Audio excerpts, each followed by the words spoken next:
Kasper, that was fantastic this morning. I'm blown away by how easy it looks to do street art, to do spraying. I thought it was going to be so much more difficult, but as an artist, I found the freedom that you really need to make those lines and the confidence that you need to make those beautiful, beautiful curves is actually really stressful, and I would need quite a lot of time to get that right.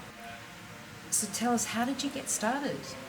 I guess I just started through graffiti, through tagging on walls and doing silly artwork, if that's what you called it back then. I mean, I guess it's all artwork.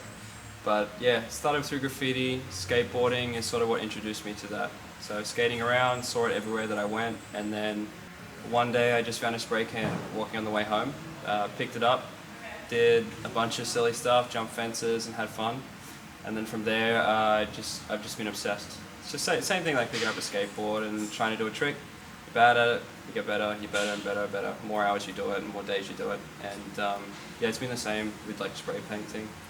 So, growing up, was art ever something that you were interested in?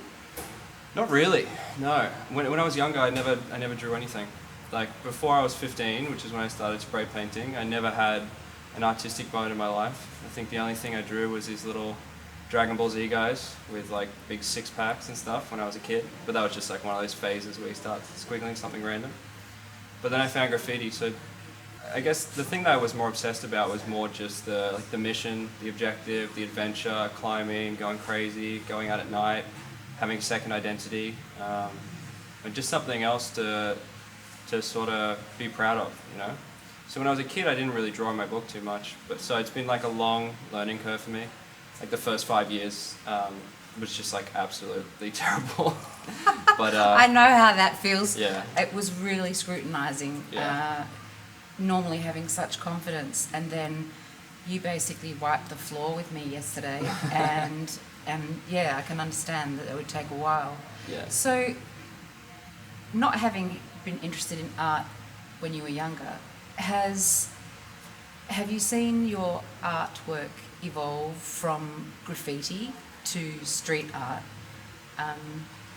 and into the commissions that you get for installations and all of these amazing skateboards that you've been doing? So how did the evolution occur from street art into, well, basically commercialisation? Yeah. How did that happen? Other than, I suppose you just need to pay bills. You got to eat. Yeah. But was there an inspiration for you? Well, when I was younger in Queensland, there wasn't any exhibitions going on, like anywhere, especially when it came to emerging artists. So I just saw it as a good opportunity. It all just started, I had a bunch of canvases at home because I was just working, you know, drawing on stuff that wasn't paper, something a little bit bigger. Whenever I'd hang out with my friends, I'd always draw in the books. I had such an accumulation of work, and I was just sick of looking at it. So I got on my skateboard and skated around Brisbane City and asked every cafe, every place that would look like they'd hang a picture on their wall if they'd want to chuck something up there. And then from there I became an art curator for multiple spaces around Brisbane, just hosting little dingy shows and bringing my friends in and doing group exhibitions and stuff. Because there was a lot of my mates they're making art, painting the streets and doing a little bit of everything, but they didn't know where to go or where to take it.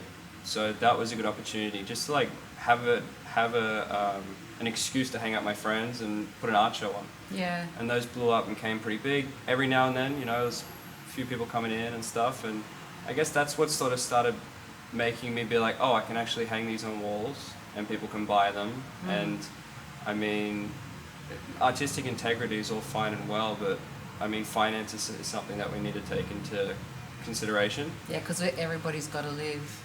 Especially like if all I want to do with my life, well, I want to do a lot of things, but the grassroots of everything is that I need to be financially stable enough to have creative freedom, and that doesn't necessarily happen if you don't put yourself out there and try different things. Yeah. And the different thing for me was taking my stuff from outside to inside.